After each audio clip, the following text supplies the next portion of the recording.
கர்த்தருடைய நாமத்தினாலே உங்கள் யாவருக்கும் என் வாழ்த்துக்களை தெரிவித்துக் கொள்கிறேன்.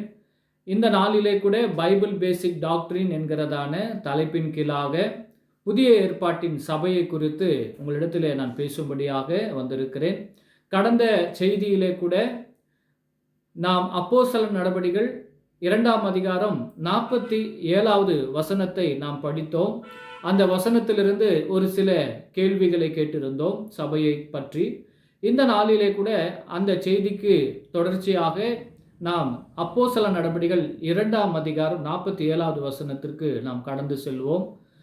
ரட்சிக்கப்பட்டவர்களை கர்த்தர் அனுதினமும் சபையிலே சேர்த்து கொண்டு வந்தார் என்று அந்த இடத்துல நாம் வாசித்தோம். பிரியமானவர்களே, இந்த நூற்றாண்டிலே பிரபலமாக அறியப்படுகிற எந்த ஒரு சபையும் கூட 1ஆம் நூற்றாண்டிலே, அதாவது ஏறக்குறைய 2000 வருடங்களுக்கு முன்பாக இல்லை என்பதை நாம் பார்த்தோம்.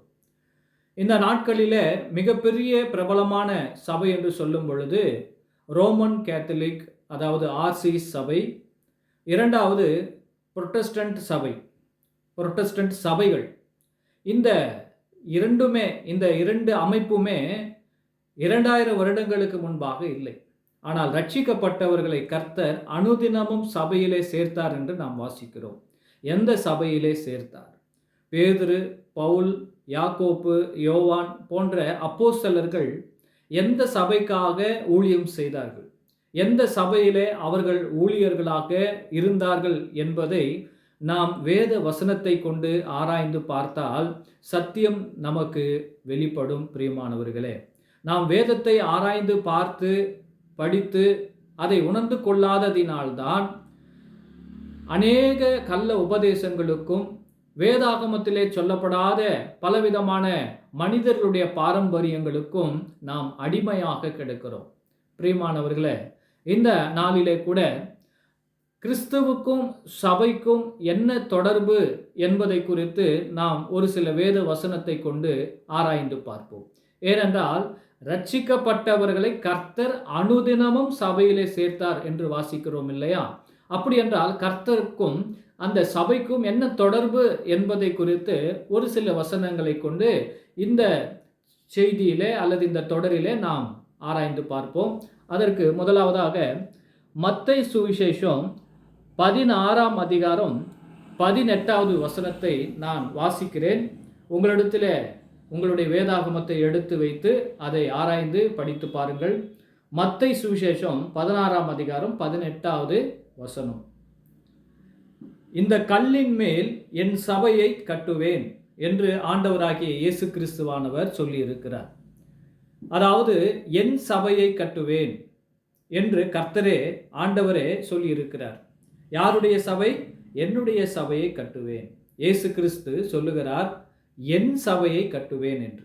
சபைக்கும் கிறிஸ்துவுக்கும் என்ன தொடர் அல்லது என்ன தொடர்பு என்பதை நாம் பார்க்கும் பொழுது சபையை நானே கட்டுவேன் என்று இயேசு கிறிஸ்து மத்தேயு சுவிசேஷம் 16:18 சொல்லியுள்ளார்.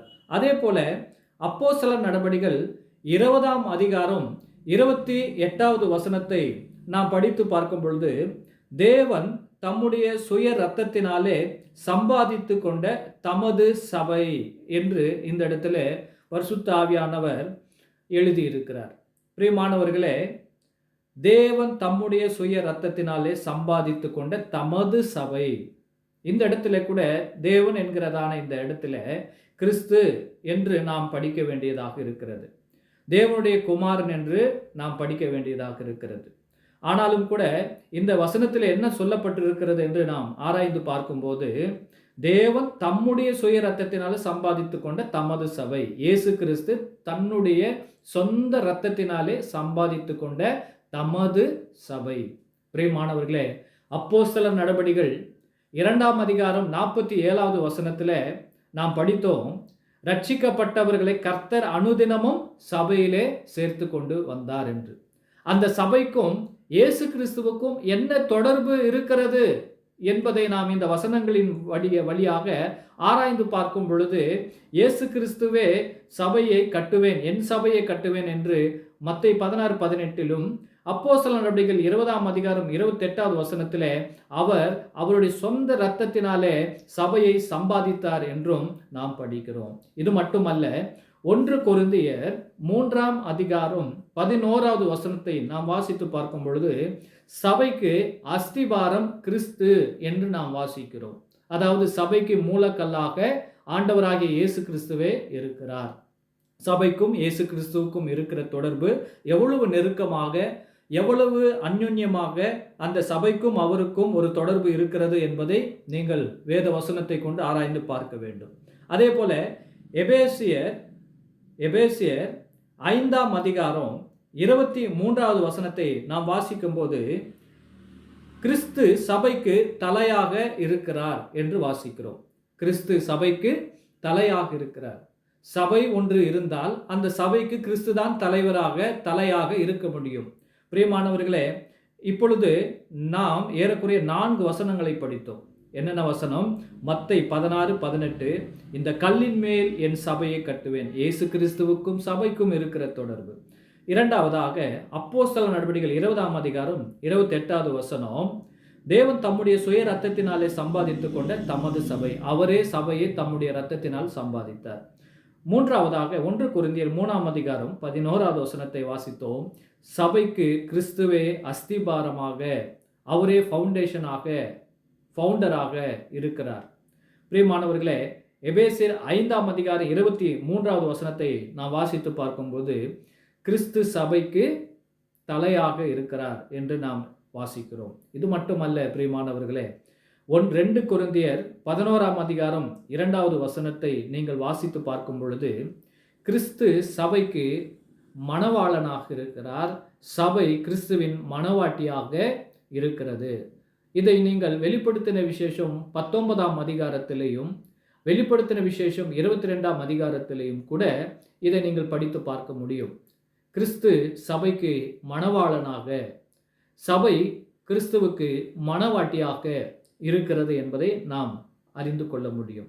சபைக்கும் கிறிஸ்துவுக்கும் உள்ள தொடர்பை நாம் படித்து பார்க்கும் பொழுது அவருக்கும் சபைக்கும் எவ்வளவு நெருக்கமான ஒரு உறவு இருக்கிறது என்பதை இந்த வசனங்களின் வழியாக நாம் அறிந்து கொண்டோம். பிரியமானவர்களே, இந்த நாளிலே கூட கிறிஸ்துவ மார்க்கத்திலே ஏறக்குறைய 45,000 பிரிவுகள் இருக்கிறது. இதை எப்படி சொல்வார்கள் என்றால் 45,000 டெனாமினேஷன் அப்படின்னு சொல்லுவாங்க. டெனாமினேஷன் என்றால் பிரிவுகள். கிறிஸ்துவுக்குள்ளே, கிறிஸ்துவின் சபைகளிலே 45,000 பிரிவுகள். இந்த 45,000 பிரிவுகளிலே எந்த ஒரு சபை கூட 1ஆம் நூற்றாண்டிலே இருக்கவில்லை. பிரியமானவரே, இவைகள் எல்லாம் கூட 3வது நூற்றாண்டை தொடர்ந்து வரிசையாக ஒவ்வொரு மனிதர்களாலே ஸ்தாபிக்கப்பட்டதான சபைகள், மனிதர்களாலே உருவாக்கப்பட்ட சபைகள். இந்த சபைகளுக்கும் கர்த்தராகிய இயேசு கிறிஸ்துவுக்கும் தொடர்பு இருக்கிறதா என்பதை நாம் ஆராய்ந்து பார்க்க வேண்டும். பிரியமானவர்களே, இன்னும் வருகிற தொடர்களிலே நாம் இந்த சபை யாருடைய சபை, ஒரே சபை, புதிய ஏற்பாட்டு போதிக்கிற சபை, அந்த சபையினுடைய பெயர் என்ன என்பதை நாம் விவரமாக வேத வசனத்தை கொண்டு அறிந்து கொள்வோம். அப்போஸ்தலர் நடபடிகள் 2ஆம் அதிகாரம் 48வது வசனத்தை நீங்கள் மறந்துவிட வேண்டாம். அங்கே என்ன சொல்லப்பட்டிருக்கிறது? ரட்சிக்கப்பட்டவர்களை கர்த்தர் அனுதினமும் சபையிலே சேர்த்து கொண்டு வந்தார். எந்த சபையிலே சேர்த்தார் என்பதை நாம் அறிந்து கொள்ள வேண்டும். இந்த நாளிலே கூட இந்த வசனங்களின் வழியாக ஓரளவுக்கு நமக்கு ஒரு தெளிவு வந்திருக்கும். இயேசு கிறிஸ்துவுக்கும் சபைக்கும் எவ்வளவு நெருக்கமான உறவு, தொடர்பு என்பதை நாம் அறிந்து கொண்டிருப்போம். பிரியமானவர்களே, நான் இந்த வார்த்தைகளை, இந்த வசனங்களை சொல்லும் பொழுது நீங்கள் இந்த வசனங்களை வெறும் உங்கள் காதுகளிலே மட்டும் கேட்கிறவர்களாக அல்லாமல், நீங்கள் உங்களுடைய வேதாகமத்தை திறந்து நான் சொல்லியிருக்கிற இந்த வசனங்களின்படி அந்த உங்களுடைய வேதாகமத்திலே இந்த வார்த்தைகள், இந்த வசனங்கள் இருக்கிறதா இல்லையா என்பதை நீங்கள் சொந்தமாக ஆராய்ந்து படித்து பார்க்க வேண்டும். பிரியமானவர்களே, ஒருவன் போதித்தால் வேத வாக்கியங்களின்படி போதிக்க வேண்டும் என்று புதிய ஏற்பாடு சொல்லுகிறது. வேதத்திற்கு புறம்பாக எதையும் பேசக்கூடாது. நாம் வேதத்தை நேசிக்கிறவர்களாக, வேதத்தை மட்டும் போதிக்கிறவர்களாக இருக்க வேண்டும். உங்கள் யாவருக்கும் சமாதானம் இருப்பதாக இயேசு கிறிஸ்துவின் நாமத்திலே என் வாழ்த்துக்களை தெரிவித்துக் கொள்ளுகிறேன்.